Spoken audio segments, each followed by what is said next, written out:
দেখতে গেলে কলচরে দেখতে গেলে এখানে পুরীতে যে বাস সার্ভিস আছে, আপনি বাসে যান, বাসটাও এখানে ড্রাইভাররা ভেবে নেয় কি এটাও একটা আমাদের রথের মতো।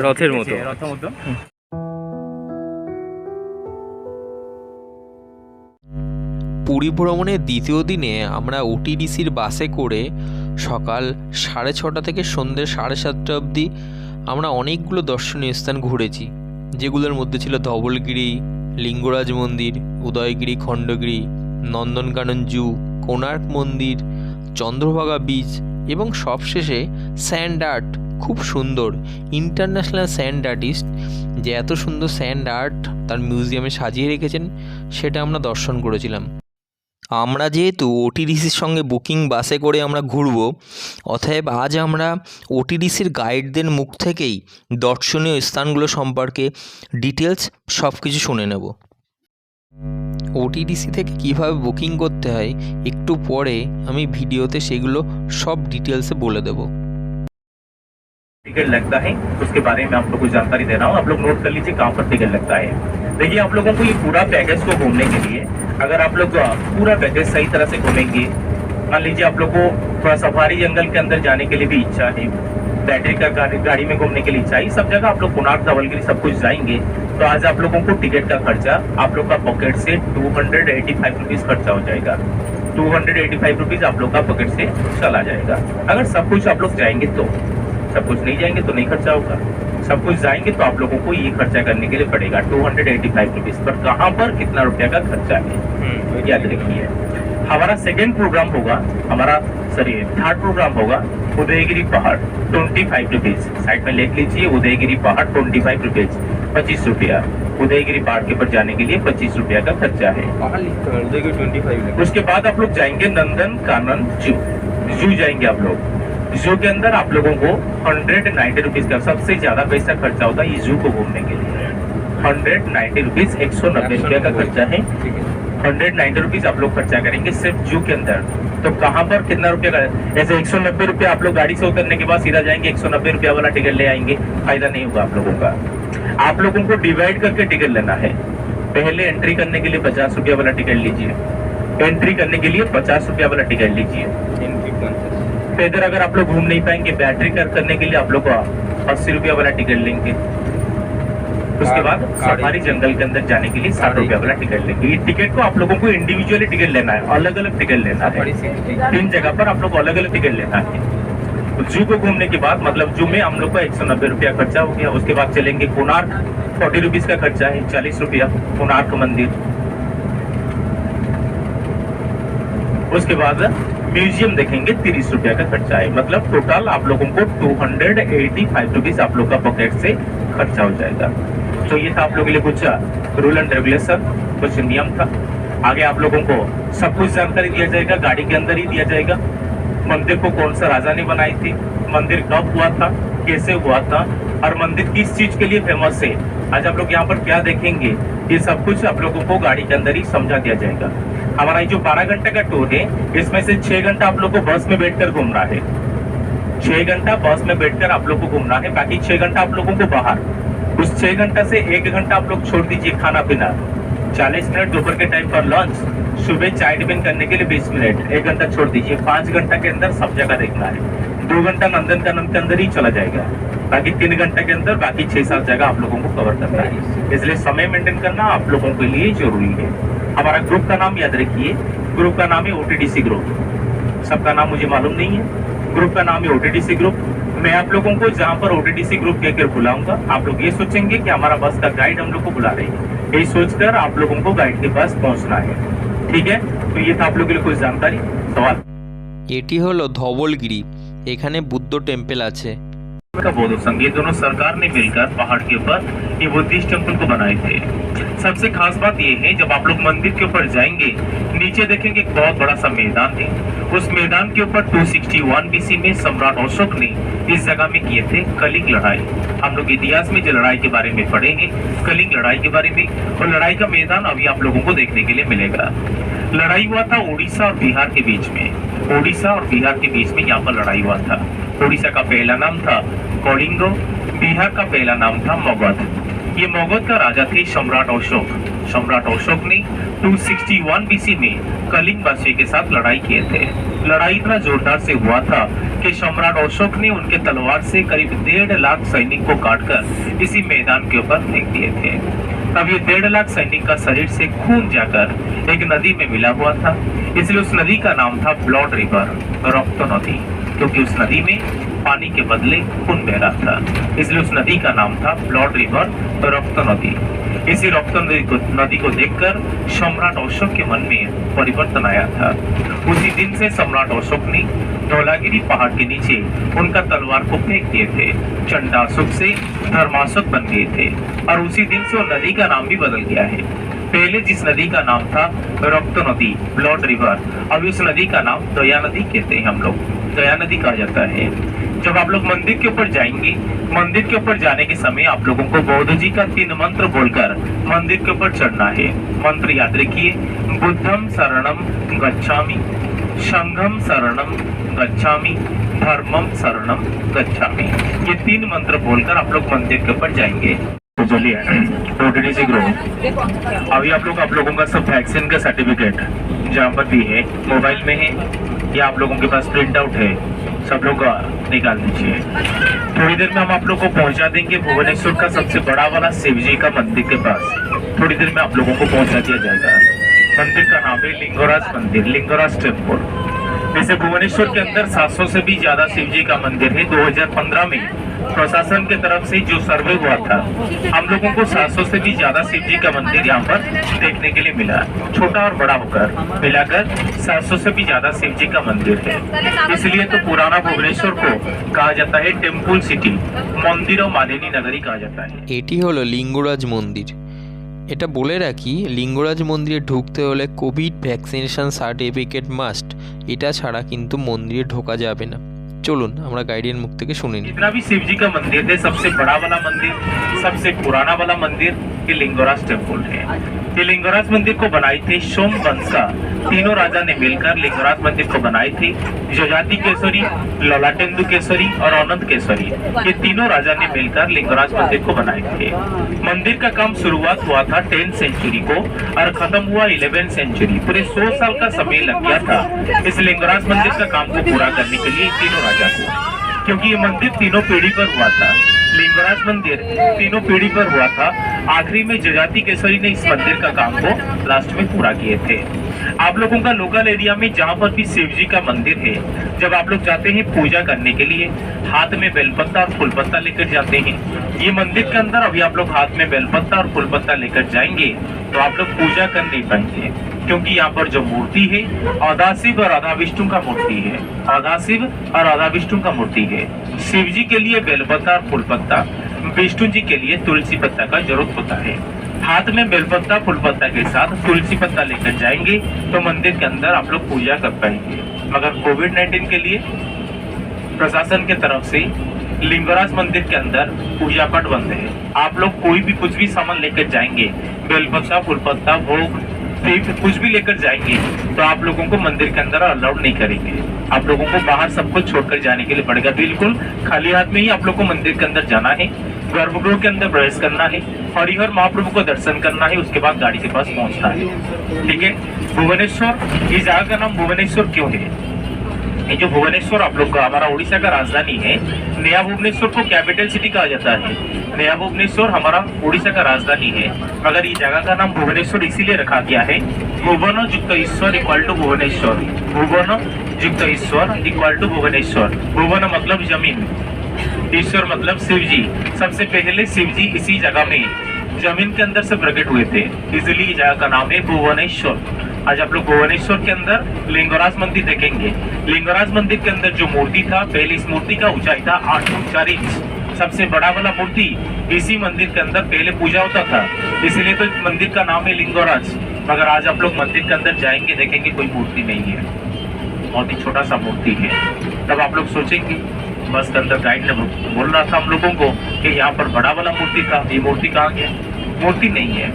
मूर्ति बहुत ही छोटा सा देखने के लिए मिलता है, उसके ऊपर भी बेलपत्ता लगा हुआ है, तुलसी पत्ता लगा हुआ है, तो ये मूर्ति कहाँ गया? पंडे लोग का कहना है, लिंगराज मंदिर के अंदर जो पंडे लोग है, ये पंडे लोग का कहना है कि हमारा धरती के ऊपर जितना पाप बढ़ता जाएगा ये मूर्ति उतना ही धीरे धीरे धीरे धीरे जमीन के नीचे चला जाएगा। अभी बहुत ही छोटा सा मूर्ति है, ये छोटा सा मूर्ति को ही आप लोग को देखना है और महाप्रभु को दर्शन करना है। मंदिर के चारों तरफ से लगभग 108 शिव जी का मंदिर है। मंदिर के चारों तरफ से 108 शिव जी का मंदिर है। ये 108 मंदिर दर्शन करेंगे तो आप लोगों का सफर यहीं पर ही खत्म हो जाएगा।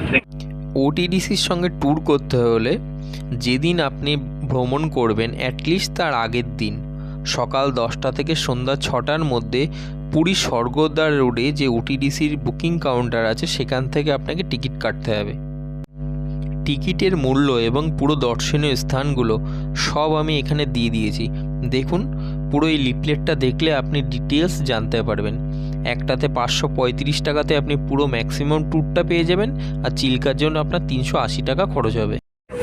अभी कुछ मंदिर आप लोग को दिखाएंगे शिव जी का मंदिर, जैसे कि मंदिर का नाम है रामेश्वर, बुद्धेश्वर, शुक्रेश्वर, मुक्तेश्वर। ये सब टेम्पल आप लोग को अभी देखना है। दोनों साइड में हम आप लोग को दिखाएंगे। भुवनेश्वर का साइड सीन, सिटी का साइड सीन आप लोग देखते रहिए। मैं आप लोग को जिस तरफ बताऊंगा उस तरफ आप लोगों को नजर देना है, ठीक है। आप लोग का बाईं तरफ से देखिए, ये आईटीडीसी होटल, इंडिया टूरिज्म का होटल है, hotel Kalinga Ashok.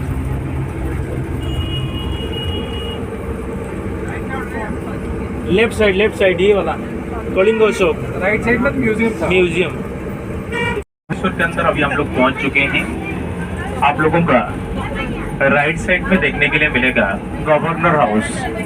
Governor house आप लोग का राइट साइड में यहाँ पर अभी आप लोग को देखने के लिए मिलेगा। जो बड़ा वाला गेट है ये देखिए, ये गवर्नर हाउस, और उसके बगल में आप लोगों को गवर्नर हाउस का डियर पार्क देखने के लिए मिलेगा। राइट साइड में डियर पार्क देखिए, गवर्नर हाउस का डियर पार्क। हिरन का पार्क है, ये हिरन है, ये डियर पार्क है। देखिए हिरन, बहुत सारे हिरन है यहाँ पर। ये डियर पार्क है। अभी थोड़ी देर में आप लोग को पहुंचा देंगे तो नया भुवनेश्वर के अंदर देखने के लिए खंडगिरी उदयगिरी पहाड़। এটা উদয়গিরি এবং খণ্ডগিরিতে রানী গুম্ফাতে। এই ডিটেলস রানী গুম্ফা সম্পর্কে সব ভিডিওতে দেওয়া আছে।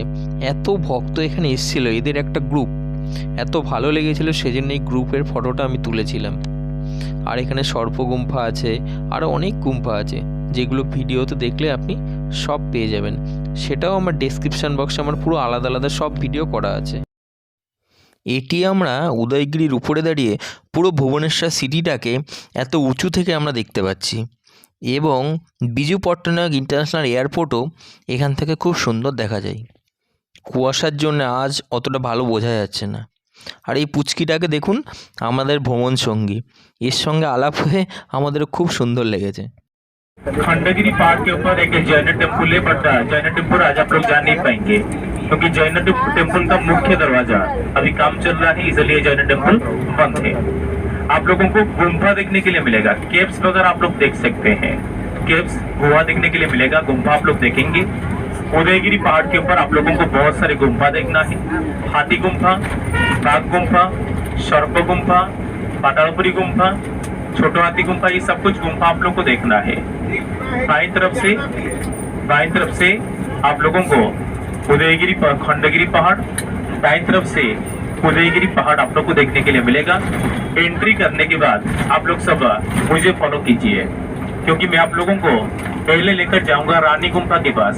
जो गुम्फा का नाम था रानी गुम्फा, रानी गुम्फा के पास मैं आप लोग को पहले लेकर जाऊंगा। रानी गुम्फा देखना है। उसके बाद हम लोग चलेंगे पहाड़ के ऊपर। पहाड़ के ऊपर आप लोगों को गणेश गुम्फा दिखाएंगे, पूरा पहाड़ के ऊपर लेकर जाएंगे। पूरा पहाड़ के ऊपर आप लोग खड़ा होकर सामने देखेंगे खंडगिरी पहाड़, साइड में देखेंगे Biju Patnaik international airport, Bhubaneswar city भी दिखाई देता है, वो देखना है। उसके बाद नीचे जब आएंगे, नीचे आने के समय बाघ गुम्फा, सर्प गुम्फा, हाथी गुम्फा, हाथी गुम्फा के अंदर सम्राट खारेवेल का इंस्क्रिप्शन शिलालिपि उस जगह में दिखाएंगे आप लोगों को। उसको देखने के बाद गाड़ी के पास पहुंचना है। बहुत साल पहले, कहते कि बहुत साल पहले यहाँ पर एक ही पहाड़ था। बहुत साल पहले यहाँ पर एक ही पहाड़ था। इस पहाड़ का नाम था सनराइज हिल, उदयगिरी पहाड़, क्योंकि भुवनेश्वर के अंदर जितना भी पहाड़ था सबसे ऊंचाई वाला पहाड़, सबसे बड़ा वाला पहाड़ ये उदयगिरी पहाड़ था। क्योंकि भुवनेश्वर के अंदर जब सूर्य उदय होगा, सूर्य जी का पहला किरण सबसे पहले इस पहाड़ के ऊपर ही गिरता था, इसलिए तो पहाड़ का नाम है सनराइज हिल, उदयगिरी पहाड़। मगर आज आप लोग वहाँ पर पहुँचेंगे, देखेंगे पहाड़ के बीच में एक रास्ता बन गया है। पहाड़ अलग अलग है क्योंकि सोमवंश का राजा ने भुवनेश्वर के अंदर इतना सारे शिव जी का मंदिर बनाए हैं इसी पहाड़ का पत्थर से। कोणार्क सूर्य मंदिर, लास्ट में जो कोणार्क मंदिर देखना है, कोणार्क सूर्य मंदिर को बनाने के लिए राजा लांगुला नरसिंहदेव ने भी इसी खंडगिरी उदयगिरी पहाड़ का पत्थर ही लेकर बनाए हैं। तब यही से कोणार्क मंदिर लगभग 70 किलोमीटर का रास्ता है। 70 किलोमीटर इधर से पत्थर वो हाथी के जरिए से खींच के लेकर गए थे, वहां पर मंदिर को बनाए थे। तब से ये पहाड़ के बीच में एक रास्ता बन गया है। पहाड़ बिल्कुल अलग अलग है, अगर दोनों पहाड़ देखने के लिए सेम टाइप है। खंडगिरी पहाड़ के ऊपर चढ़ने के लिए थोड़ा सा दिक्कत है, क्योंकि खंडगिरी पहाड़ के ऊपर चढ़ने के लिए पहले आप लोगों को 80 सीढ़ी चढ़ना है, उसके बाद 15 सीढ़ी चढ़ेंगे, उसके बाद थोड़ा पहाड़ चढ़ेंगे तो जॉइनर टेम्पल है ऊपर, बट जॉइनर टेम्पल अभी बंद रखा गया है क्योंकि मुख्य दरवाजा काम चल रहा है, इसलिए बंद रखे हैं। आप लोग उदयगिरी पहाड़ जा सकते हैं, सुविधा है, क्योंकि उदयगिरी पहाड़ के ऊपर चढ़ने के लिए ज्यादा सीढ़ी नहीं है और स्टेप भी छोटा वाला है। आप लोगों को स्टेप मैं आप लोग को लेकर जाऊंगा उदयगिरी पहाड़ के ऊपर, मेरे साथी आप लोग जाएंगे, कुछ गुम्फा आप लोग को दिखाएंगे। सम्राट खारेवेल के टाइम पर ये गुम्फा हुआ था 2nd सेंचुरी में। यहाँ का राजा थे सम्राट खारेवेल। सम्राट खारेवेल के टाइम पर ये सब गुम्फा हुआ था, कुछ सन्यासी लोगों का सुरक्षा करने के लिए। मतलब बहुत सारे सन्यासी बैठकर यहाँ पर पहले जमाने में तपस्या करते थे। इस गुम्फा सम्राट खारेवेल ने बनाए थे क्योंकि सन्यासी लोगों का सुरक्षा करने के लिए सब छोटा छोटा गुम्फा बनाए थे। एक गुम्फा के अंदर बैठकर सन्यासी लोग पहले तपस्या करते थे। ये गुम्फा आज आप लोगों को दिखाएंगे। ये सब गुम्फा आप लोग को देखना है, अंदर जाकर आप लोग को गुम्फा देखना है। का सामान आप लोग गाड़ी में ही छोड़कर जाएंगे, क्योंकि मैंने आप लोग को इससे पहले भी बताया था, हर मंदिर के अंदर ये भगवान से ज्यादा भाई पंडित लोग का राज चलता है, इसलिए यहाँ पर भी वही अवस्था है। आप लोग जब मंदिर के अंदर जाएंगे, ये केव्स के अंदर आप लोग एंट्री करेंगे, यहाँ पर भी वही अवस्था है। यहाँ पर भी कुछ पंडित लोग आप लोग के पीछे पड़ जाएंगे, खाने के लिए कुछ मांगते हैं, पैसा नहीं मांगते, खाने के लिए कुछ मांगते हैं। अगर खाना पीना का सामान आप लोग के पास है तो खिलाइए, चलेगा। अगर खाना पीना का सामान नहीं है तो आप लोग उनके साथ छेड़छाड़ मत कीजिए। छेड़छाड़ करेंगे क्या है, नहीं थप्पड़ लगाते हैं, थप्पड़ लगाते हैं। 14 साल आप लोग याद रखेंगे। हम लोग घूमने के लिए गए थे उड़ीसा में, एक जगह वो है खंडगिरी उदयगिरी, और जानते हैं यहाँ का पंडा कौन है? लंगूर है। खंडगिरी उदयगिरी का पंडा है लंगूर, बंदर है पहाड़ के ऊपर। इसलिए आप लोग को खाना पीना लेने के लिए जरूरत नहीं है। अगर पेड़ पकड़ लेंगे, कंधों के ऊपर आकर बैठ जाएंगे, नमस्कार करके आप लोग आगे बढ़िए, मेरे पीछे आगे आगे आप लोग बढ़ते रहिए, ठीक है। कुछ खाना पीना लेने के लिए जरूरत नहीं है। मूंगफली वगैरह को बहुत सारे बच्चे वहाँ पर मूंगफली वगैरह बेचते हैं, अगर आप लोग को लेना है लेकर जा सकते हैं, मगर देना है तो आप लोगों को हाथ में दीजिए, उनके साथ छेड़छाड़ मत कीजिए, इधर मत फेंकिए उधर मत फेंकिए। देना है तो हाथ में आप लोग दे सकते हैं, मगर नहीं लेकर जाएंगे तो भी अच्छा है। बीजू पटनायक इंटरनेशनल एयरपोर्ट का अराउंड ये है आप लोग का लेफ्ट साइड में, ये है সুন্দর রান্নাটা বোঝা যাচ্ছে, দারুণ। आज आप लोग उड़ीसा घूमने के लिए आए हैं। हमारा उड़ीसा का सीएम चीफ मिनिस्टर नवीन पटनायक जी है, उनका पिताजी का नाम है बीजू पटनायक। उनका पिताजी पहले यहाँ पर मुख्यमंत्री थे, इसलिए नवीन पटनायक जी उनके पिताजी के नाम के अनुसार यहाँ पर airport, school, college, park, hospital सब कुछ उनके पिताजी के नाम के अनुसार बनाए हैं। इसलिए एयरपोर्ट का नाम भी रखे हैं बीजू पटनायक इंटरनेशनल एयरपोर्ट, ठीक है। ये एयरपोर्ट जब हम लोग पहाड़ के ऊपर जाएंगे, पहाड़ के ऊपर से आप लोग को ये एयरपोर्ट देखने के लिए मिलेगा, दूर से आप लोग को देखने के लिए मिलेगा ये एयरपोर्ट। गाड़ी से उतरने के बाद हम लोगों को राइट साइड में जो पहाड़ है उदयगिरी पहाड़, उदयगिरी पहाड़ के ऊपर चढ़ना है। ऐसे उदयगिरी पहाड़ के ऊपर चढ़ने के लिए इतना सा दिक्कत नहीं होगा, क्योंकि छोटा वाला स्टेप है और लौटने के टाइम पर तो स्लोप है, स्लोप के जरिए से हम लोग फिर नीचे आ जाएंगे। मगर खंडगिरी पहाड़ के ऊपर जैन टेम्पल है, बट जैन टेम्पल तो बंद है, हम लोग तो वाला पहाड़ के ऊपर नहीं जाएंगे। आप लोग खंडगिरी उदयगिरी पूरा पहाड़ के ऊपर हम लोग को चढ़ने के लिए पड़ेगा। आप लोग मुझे फॉलो कीजिए, मैं आप लोगों को पूरा पहाड़ के ऊपर उदयगिरी पूरा पहाड़ के ऊपर लेकर पहुंचा दूंगा। वहाँ पर सामने खड़े होकर हम लोग को खंडगिरी देखना है। उदयगिरी पहाड़ के ऊपर जाकर सामने आप लोगों को खंडगिरी पहाड़ का व्यू देखने के लिए आप लोग को मिलेगा। उसके बाद हम लोग चलेंगे नंदन कानन जू। असली मजा तो हम लोग जू के अंदर ही करेंगे। यहाँ पर तो कुछ केव्स दिखाएंगे आप लोगों को, फिलहाल हमारा प्रोग्राम में है, इसलिए थोड़ा सा भी देखकर हम लोग चलेंगे खंडगिरी उदयगिरी पहाड़ का केव्स देखकर चलेंगे। देखिए पहाड़ के ऊपर बहुत सारे गुम्फा है, दो गुम्फा सबसे बड़ा वाला गुम्फा है। गुम्फा का नाम है हाथी गुम्फा, दूसरा गुम्फा का नाम है रानी। बड़ा वाला गुम्फा है, ये गुम्फा का नाम है बाजाघरो गुम्फा। यहाँ पर सन्यासी लोग बैठकर पहले तपस्या करते थे। और आप लोग को रानी गुम्फा इसके पीछे दिखाएंगे, और सबसे ऊपर है हाथी गुम्फा। सब गणेश का मूर्ति आप लोग को दिखाई देगा, दिखाई दे रहा है वो सामने दीवार पे लगा। हाँ देवाल के लगन है। कहते हैं कि यहाँ पर जो सन्यासी लोग बैठकर तपस्या करते थे, ये लोग गणेश जी का मूर्ति का पूजा करते थे, इसलिए गुम्फा का नाम भी पड़ गया हाथी गणेश गुम्फा। हाथी गुम्फा देखिए, बड़ा वाला गुम्फा है हाथी गुम्फा, वो थोड़ा अंदर दिखाएंगे आगे आप लोग को। उससे पहले हम आप लोगों को अभी पूरा ऊपर लेकर जा रहे हैं। पूरा ऊपर जाएंगे तो भुवनेश्वर सिटी आप लोग को दिखाई देगा, एयरपोर्ट, खंडगिरी पहाड़, ये सब कुछ ऊपर से व्यू दिखाई देगा आप लोग को। पहले चलिए उसको देख लेते हैं, उसके बाद देखिए उसका एंगल देखिए, बाघ का मुंह जैसा है ना, इसलिए बाघ गुम्फा है। उसका एंगल है सांप जैसा, उसका मुंह सांप का मुंह जैसा है उस टाइप का, इसलिए सर्प गुम्फा।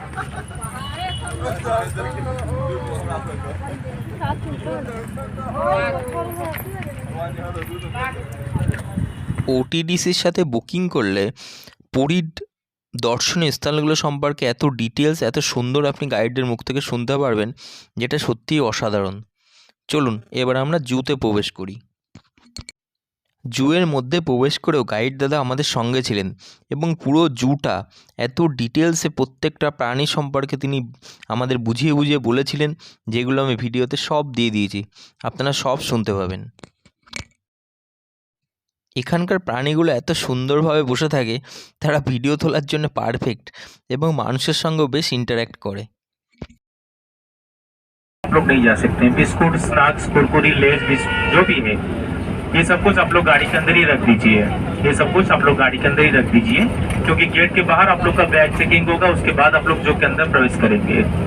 इसीलिए प्लास्टिक सामान और खाना पीना का सामान को आप लोग गाड़ी के अंदर ही रख दीजिए। सिर्फ पानी का बोतल लेना है तो लेकर जा सकते हैं, मगर इसके लिए आप लोगों को बोतल में, प्लास्टिक वाला बोतल में एक टैग लगाने के लिए पड़ेगा। वहाँ पर 50 रुपया जमा करेंगे गेट के पास, टैग लगाएंगे, उसको लेकर जाएंगे जू के अंदर।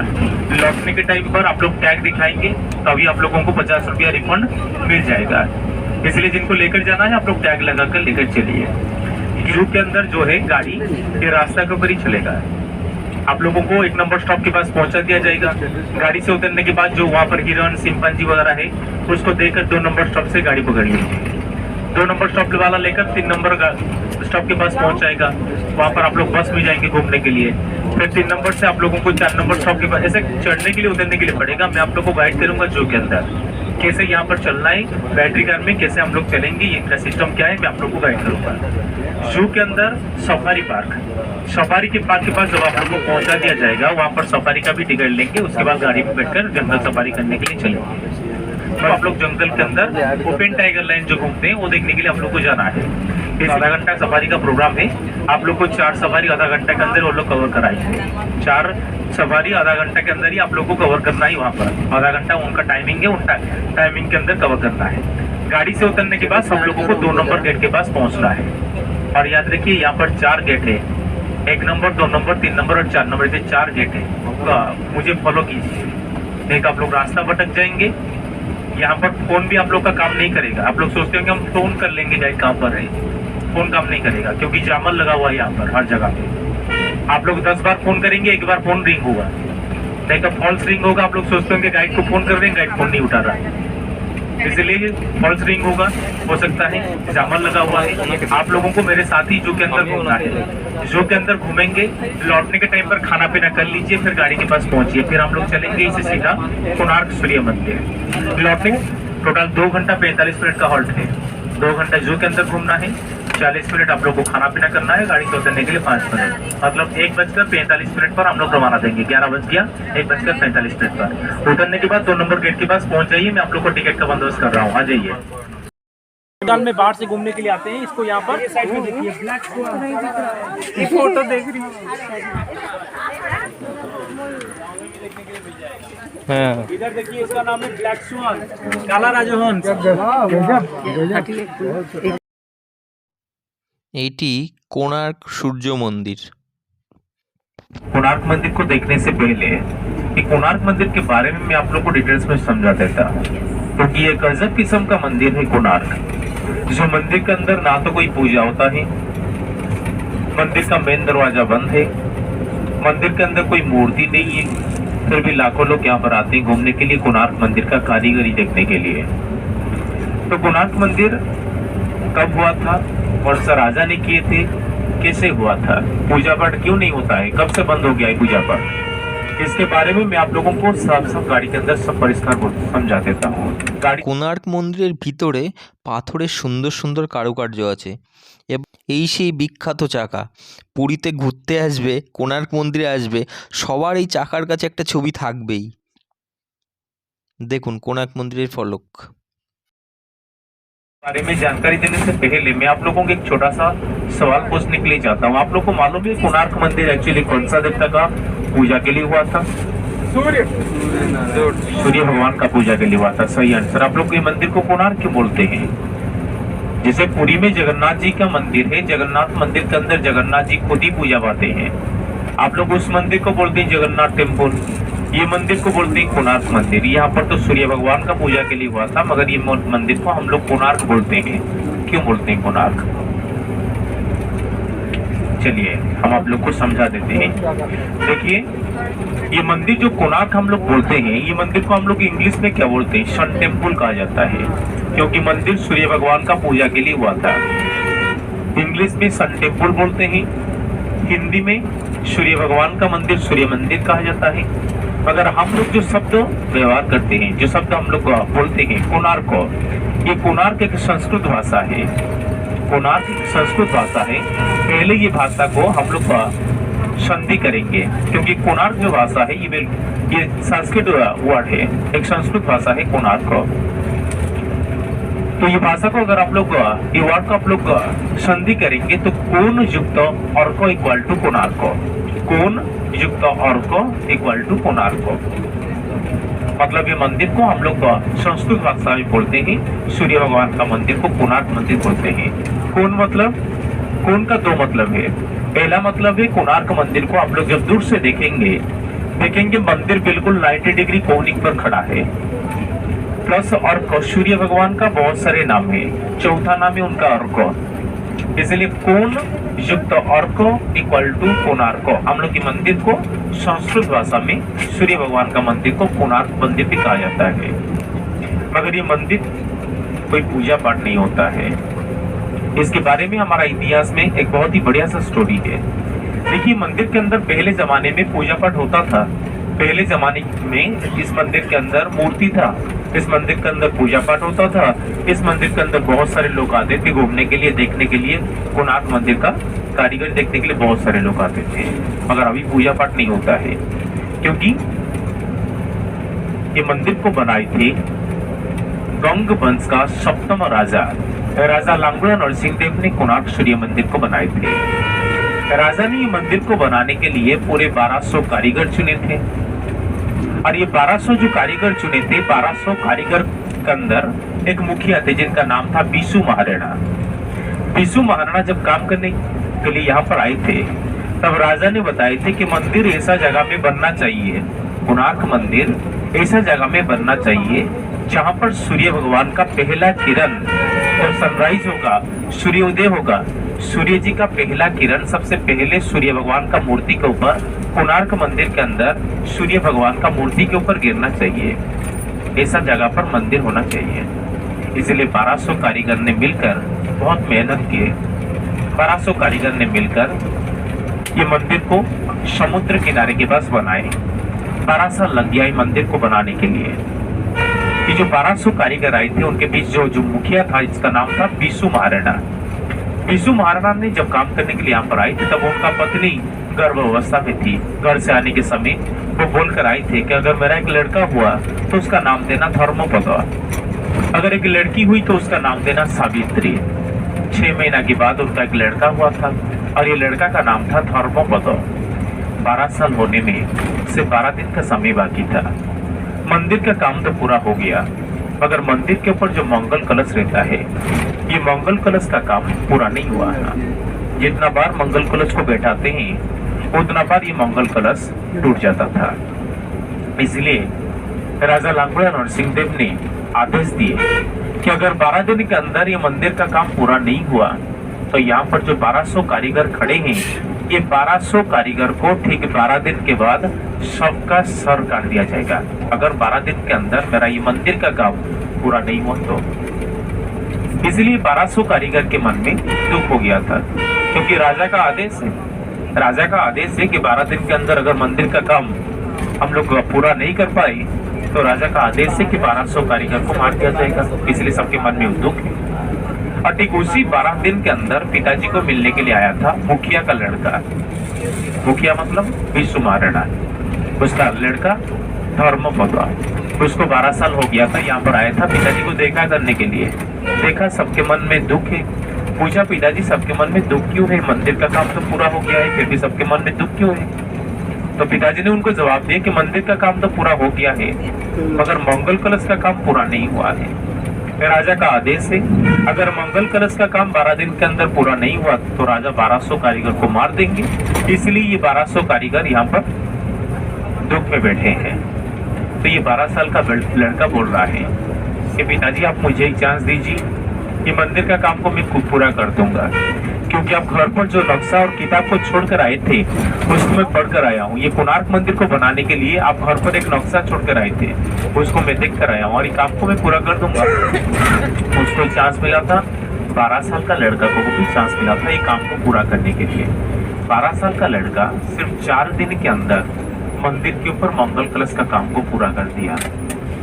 उसके बाद जब पता चलेगा राजा लांगड़ नरसिंह देव को कि जो काम को इतना बड़ा 1200 कारीगर जो काम को पूरा नहीं कर पा रहे हैं, एक 12 साल का लड़का ने मंदिर का काम को पूरा कर दिया तो भी सबको मार दिया जाएगा, क्योंकि 1200 कारीगर रहकर यहाँ पर क्या करेंगे।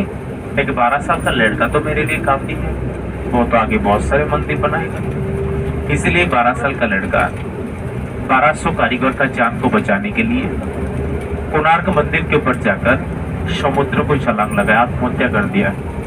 जब कोणार्क मंदिर हुआ था 12 साल का लड़का मंदिर के ऊपर जाकर समुद्र को आत्महत्या किया था। कहते कि मंदिर के अंदर पूजा पाठ नहीं होता है इसलिए, मगर नहीं, ये मंदिर के बारे में हमारा टूरिज्म डिपार्टमेंट का बहुत सारी किताब हम लोग को मिला था। एक पुराना सा किताब था, उसमें लिखा हुआ था एक्चुअली मंदिर के अंदर पहले जमाने में पूजा पाठ होता था। 1238 में मंदिर का काम शुरुआत हुआ था, 1250 में मंदिर का काम पूरा हो गया था। 1250 से 1628 तक इस मंदिर के अंदर सूर्य भगवान का पूजा पाठ होता था। 1628 के बाद कोई पूजा पाठ नहीं होता है, क्योंकि 1628 में यहाँ पर हिंदू और मुसलमान के बीच में जो लड़ाई हुआ था, उस लड़ाई में हमारा हिंदू का राजा हार गया। अब हिंदू का राजा ने इसी जगह से सूर्य भगवान का मूर्ति को लेकर चले गए थे। तब से मंदिर के अंदर कोई पूजा पाठ नहीं होता है। कोणार्क मंदिर हमारा गाड़ी के सामने है, आप लोग देखिए मंदिर के ऊपर कोई मंगल कलश दिखाई दे रहा है आप लोगों को। कोणार्क मंदिर के ऊपर कोई मंगल कलश है नहीं है। तो मंगल कलश कहाँ गया? 12 साल का लड़का ने इतना मेहनत करके जो मंगल कलश को बैठाया था, ये मंगल कलश कहाँ गया? मंगल कलश के नीचे एक 53 क्विंटल का पत्थर था। मंगल कलश के नीचे एक 53 क्विंटल का पत्थर था और उस पत्थर के अंदर एक मैग्नेटिक पावर था, मतलब चुंबक जैसा काम करता था ये पत्थर। समुद्र के अंदर जब ब्रिटिश सरकार का जहाज रवाना करता था, जहाज के अंदर एक कंपास लगता है, कंपास को डिसबैलेंस बार बार करता था। इसलिए ब्रिटिश सरकार ने मंदिर के ऊपर जो मंगल कलश था उसको तोड़कर ये पत्थर को ले चुके थे। तब से मंदिर टूटना शुरू हो गया। मगर 1828 से कोई पूजा पाठ यहाँ पर नहीं होता है, क्योंकि राजा जब हार गए थे इस लड़ाई में तो राजा इसी जगह से सूर्य भगवान को मूर्ति को लेकर चले गए थे। तब से मंदिर के अंदर पूजा पाठ बंद हो गया। 1848 में यहाँ पर सुनामी आया था, सुपर साइक्लोन आया था। सुनामी का पूरा इफेक्ट पड़ा था कोणार्क सूर्य मंदिर के ऊपर। मंदिर टूटना शुरू हुआ। जब मंदिर टूटना शुरू हुआ तब तो इंग्रेज का शासन था, इसलिए लॉर्ड कर्जन और जे बोडिलियन ये दोनों मिलकर क्या किए थे, मंदिर के अंदर बालू भर्ती करके मंदिर को बाहर से सील कर दिए, बंद कर दिए। आप लोग मंदिर के अंदर प्रवेश कर नहीं पाएंगे। आप लोगों को मंदिर के चारों तरफ से घूमना है, पत्थर के ऊपर जो खुदाई हुआ है उसको देखना है, फिर आप लोगों को गाड़ी के पास पहुंचना है। गाड़ी से उतरने के बाद आप लोग को थोड़ा आगे जाना है, बाईं तरफ से फर्स्ट गेट है, गेट के अंदर प्रवेश कीजिए। सेकेंड गेट के पास टिकट दिखाएंगे, उसके बाद मंदिर के अंदर प्रवेश करेंगे। चारों तरफ से घूम लीजिए मंदिर के अंदर, चारों तरफ से চন্দ্রভাগা বিচে এত ঢেউ কেউ সমুদ্রে নামতেই পারবে না।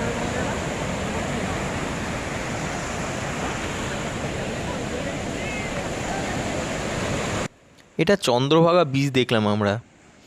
এখানে এসে সন্ধ্যা হয়ে গেছিলো, সেজন্য আমরা ভালো ভিডিও তুলতে পারিনি। যতটা সম্ভব আপনাদের দেখানোর চেষ্টা করছি। এরপরে আমরা গেছিলাম sand art, international sand artist. কি সুন্দর, অসাধারণ তার কারুকার্য। তার মিউজিয়ামে আমরা সেগুলোকে দর্শন করেছিলাম। সেটা নিয়েও আমার আলাদা একটা ভিডিও আছে, সেখানে দেখে নিতে পারেন।